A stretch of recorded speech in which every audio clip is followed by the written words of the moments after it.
افزایش نرخ مواد سوخت در تاجیکستان باعث بلند شدن برخی از محصولات فلزی شده است. نرخ تربوز که یک سال پیش از 3 تا 15 سومون ارزش داشت، فعلا 10 و یا 25 سومونی شده است. نرخ اوسالا موشین 4,500 بود. امسال 7,800 قیمتش همون صبح. این خربوزه ها از ولایت سوخت به پایتخت وارد می شوند. تاجران میگویند امسال درآمد از فروش آن کم شده است. پورنا می‌آوریم 2 سومون 3 سومون سر دونش میموند. امسال راه کیلو کمتر بلند شده گیای. همون نرخ فروخته سیم خک فایدهش کمتر کار کرده.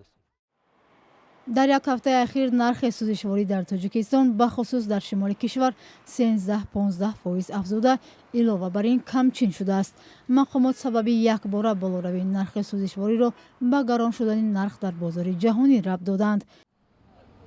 افزایش نرخ مواد سوزشواری به فعالیت رانندگان و زندگی ساکنان هم بی تاثیر نماند. اگر 50 سوم تو 70 سوم مثال کار میکردی همین 20 سومش 25 سومش در زندگی میره.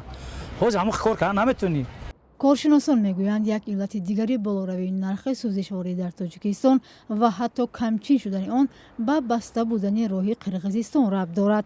تاجیکستان به دلیل نداشتن امکانات کافی کارکرد نفت تا به حال محصولات نفتی را از خارج و اساساً از روسیه و قزاقستان در شکل محصولات تیار یعنی بنزین و سلیرکه میگیرد. به اطلاع رسمی سال 2020 به کشور 234,000 تن بنزین و 298,000 تن سوزشواری دیزلی آوردند.